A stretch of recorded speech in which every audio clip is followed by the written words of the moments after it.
The palace was supposed to be calm that afternoon. No cameras were expected, no official announcement had been scheduled, and as far as everyone knew, it was going to be just another quiet day behind the walls of the royal residence. But then something happened that nobody in the room expected. Prince Louis began to cry. Not the kind of crying a child does when he is tired, and not a few tears that disappear after a moment. This was different. He was visibly overwhelmed. According to this fictional story, one person in the room immediately understood that something was wrong: Princess Anne. She looked across the room, then she looked at Camilla, and for several seconds nobody said a word. The atmosphere suddenly changed, and wasn't looking at Camilla like a member of the royal family. She was looking at her like an aunt who believed a child had been pushed too far. And then came the words that supposedly shocked everyone in the room: "Enough. Please leave." Silence. Camilla froze. One member of staff lowered their eyes. Another stopped moving completely. And Louis continued crying. But what could possibly have happened to make one of the most famously controlled members of the royal family finally lose her patience? Why would Princess Anne supposedly ask Camilla to leave? And most importantly, what had happened just moments earlier that left Prince Louis in tears? This is where the story takes a dramatic turn, because the real mystery isn't simply why Louis was crying. The mystery is what happened before those tears, and that is the part nobody in the room was prepared for. To understand the tension, imagine the scene. A quiet royal room, soft afternoon light coming through the windows, staff members moving carefully around the edges of the room, a few conversations happening quietly, and Prince Louis sitting nearby. Louis has always attracted attention because of his unpredictable and playful personality. Whenever he appears publicly, people notice him. Sometimes he makes funny faces, sometimes he waves, sometimes he appears completely fascinated by whatever is happening around him, and sometimes he simply looks like a normal young boy who doesn't understand why everyone is watching. But behind the cameras, children in royal families still experience pressure. They still become tired, they still become frustrated, and they still need someone to understand when they have had enough. In this fictional scenario, that moment came unexpectedly. Louis had apparently been having a difficult day. Nothing dramatic at first. He was simply restless. He wanted to leave. He didn't want to continue with the activity taking place around him. But adults continued talking, questions were being asked, instructions were being given, and slowly Louis became quieter. That was the first warning sign. He wasn't being playful anymore. He wasn't smiling. He wasn't responding. He was simply sitting there, watching, listening, and becoming increasingly uncomfortable. Then Camilla approached him. Again, in this fictionalized story, nothing initially appeared unusual. She spoke to him. Louis didn't answer. She tried again. Still nothing. And then she said something that changed the entire mood of the room. We don't know the exact words, and because this is a fictional dramatization, we're not going to pretend that we do. But imagine for a moment that the comment was harmless from an adult's perspective while feeling completely overwhelming to a child. Louis looked down. His eyes began to fill with tears. Someone noticed. Princess Anne noticed. And that's when the room became completely silent, and didn't need to raise her voice. She simply walked closer and asked, "What's wrong?" Louis didn't answer. He wiped his face, but the tears kept coming, and looked at him again. Then she turned toward Camilla, and suddenly the temperature in the room seemed to drop. Nobody knew what Anne was going to say. Would she defend Camilla? Would she comfort Louis? Would she simply walk away? Instead, she did something far more dramatic. She stepped between them, and according to this fictional scenario, and said, "That's enough." 2 words. That's all it took. But those 2 words changed everything. Camilla stared at her. The staff remained silent. Louis looked up, and continued, "He's had enough for today." Camilla apparently tried to explain, but Anne didn't move. She wasn't interested in an argument. She wasn't shouting. She wasn't creating a scene. She simply stood there. And then came the line that, in this fictional story, would become the moment everyone remembered: "Please leave the room." Nobody moved. For a few seconds, the silence was almost unbearable. Camilla looked toward the staff, then toward Louis, then back toward Anne. Was Anne really asking her to leave? Apparently, yes. But why? What had pushed Anne this far? That is where the story becomes much more interesting. Because Anne wasn't supposedly angry over one isolated comment. In this fictional narrative, she was reacting to something bigger: the pressure surrounding the younger generation of the royal family. The constant expectations, the cameras, the public scrutiny, the endless comparisons, the idea that every royal child has to behave perfectly at all times. And, who had grown up inside that system, understood better than almost anyone how exhausting it could be. She knew what it was like to have every movement watched, every mistake discussed, every expression analyzed, and every family disagreement turned into a headline. And perhaps that's why Louis's tears affected her so deeply, because she saw something beyond a crying child. She saw a young royal who was beginning to feel the weight of a world he had never asked for, and looked at Louis and said, "Come here." Louis slowly moved toward her, She placed a hand on his shoulder, and for the first time since the argument began, his breathing started to slow. But the story wasn't over. Not even close. Because while Louis was calming down, another question remained. Why had Camilla reacted the way she did? Was she actually trying to upset him, or had everyone misunderstood what happened? This is where a dramatic royal story can become much more complicated than it first appears. In families, especially families living under enormous public pressure, people can interpret the same moment completely differently. One person may believe they are helping, another may believe they are being criticized. A child may experience a harmless instruction as overwhelming, and an adult may not realize how deeply their words are affecting them. So perhaps Camilla wasn't the villain at all. Perhaps she had simply tried to handle the situation in the wrong way. Perhaps she believed Louis needed to be reminded of his responsibilities. Perhaps she thought she was helping him prepare for life in the public eye.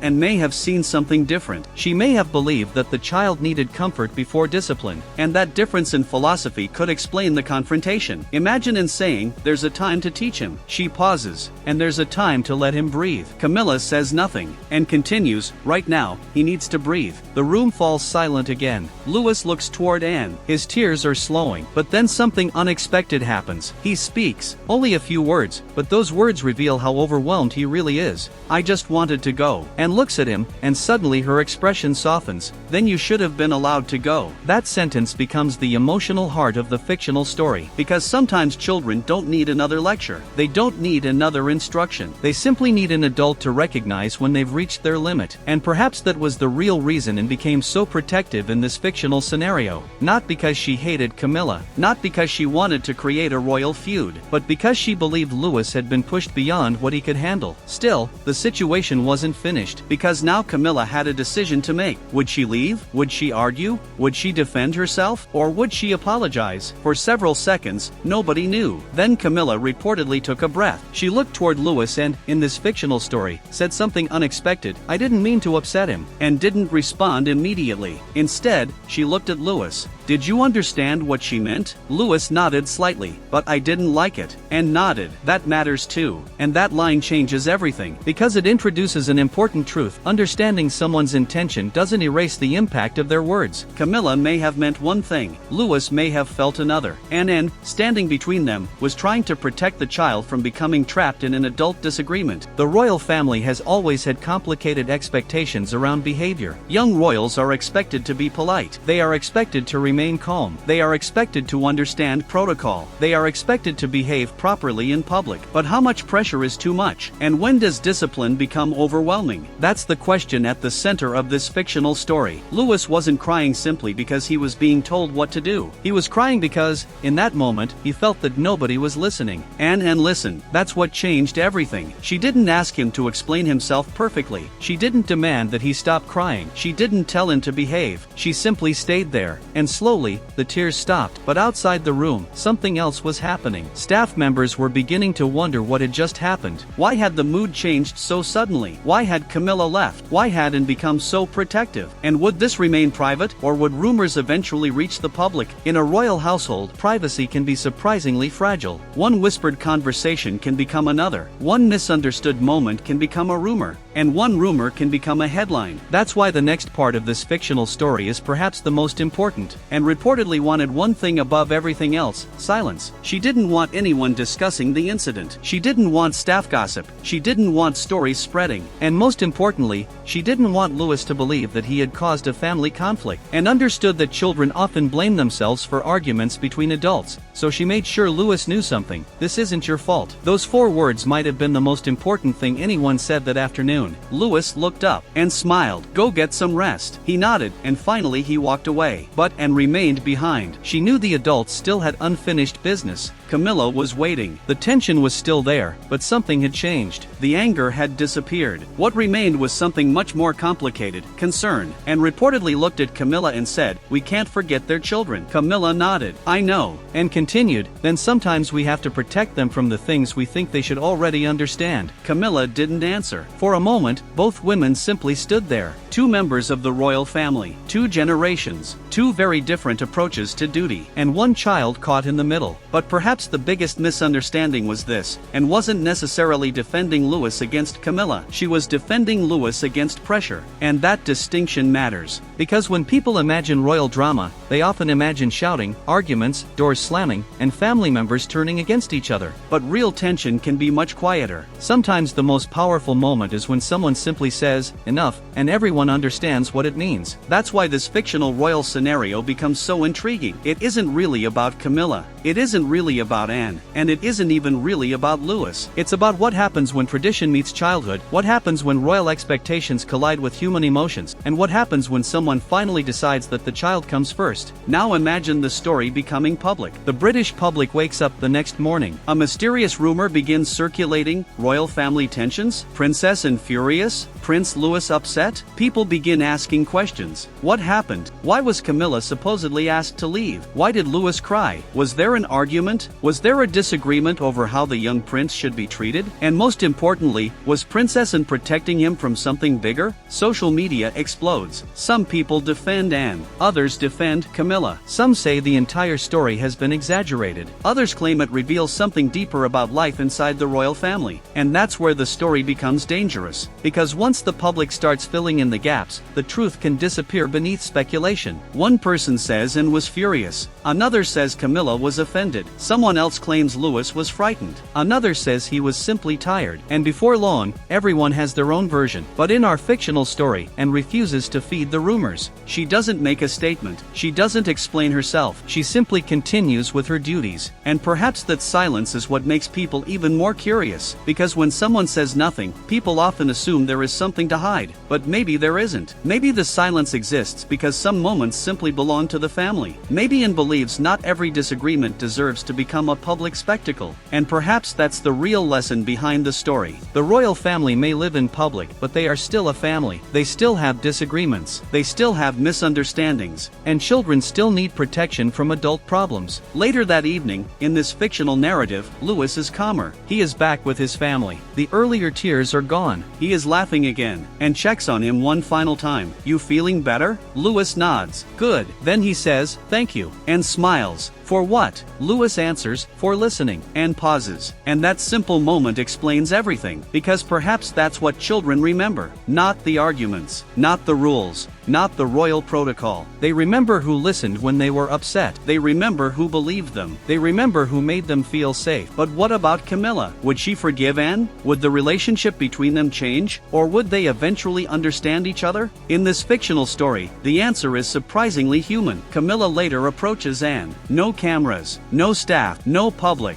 just the two of them. I understand why you did it, Camilla says. Anne looks at her. And I understand why you did what you did. Camilla smiles slightly. Then perhaps we both learned something. Anne nods. Perhaps. The tension finally disappears, and the two women move on. Not because they suddenly agree on everything, but because they both understand one thing: Louis comes first. And maybe that's what makes this story more powerful than a simple royal confrontation. It's not about choosing sides. It's about understanding that even inside the most famous family in Britain, emotions can become complicated. And sometimes the strongest person in the room isn't the person who speaks the loudest. It's the person who knows when to stop. Princess Anne has often been portrayed as one of the most straightforward members of the royal family. Her public image is one of discipline, duty, responsibility, and an almost relentless commitment to royal work. So imagining her suddenly becoming emotional over a child creates an immediate curiosity gap. What could make and break her usual composure? What could make her confront another senior royal? What could make her say, please leave? The answer isn't revealed immediately. The audience has to stay. They have to wonder. They have to keep watching. Because the mystery isn't simply what happened. It's why it mattered so much. And perhaps the most emotional part of the fictional story is the idea that Louis's tears weren't the real problem. They were the warning sign. The real problem was that a young child felt he couldn't simply say, I've had enough. Anne understood that. She recognized something adults sometimes forget. Children don't always know how to explain their emotions. Sometimes they cry because they're tired. Sometimes because they're embarrassed. Sometimes because they feel trapped. And sometimes because they simply need someone to listen. That's why Anne's first question wasn't, why are you misbehaving? It was, what's wrong? That difference changes everything. Now imagine this story shown as a cinematic YouTube documentary. The camera slowly moves through an empty royal corridor. the lights are dim, the music becomes quieter. A narrator says, behind the palace walls, the royal family is trained to remain calm under pressure. But on one fictional afternoon, that calm supposedly disappeared. Cut to a close-up of a closed door. Inside, Prince Louis was crying. Pause. Princess Anne was watching. Another pause. And then she turned to Camilla. The music stops. She had one sentence. Please leave. That's the kind of suspense that makes viewers keep watching, because the audience needs to know why Anne said it, what happened, and whether Louis was really the reason, or whether something much bigger was happening behind the scenes. But again, this story is fictionalized. There is no verified evidence that Princess Anne actually kicked Camilla out because Prince Louis was crying. That distinction should remain clear. The real royal family has private moments that the public doesn't see, but fictional storytelling can explore imagined scenarios inspired by the personalities and pressures surrounding royal life. And in this imagined story, the central message is simple. Sometimes children need protection from pressure more than they need another lesson in protocol. Now let's take the story one step further. Suppose the next morning Anne receives a message. A member of staff says, "People are asking questions."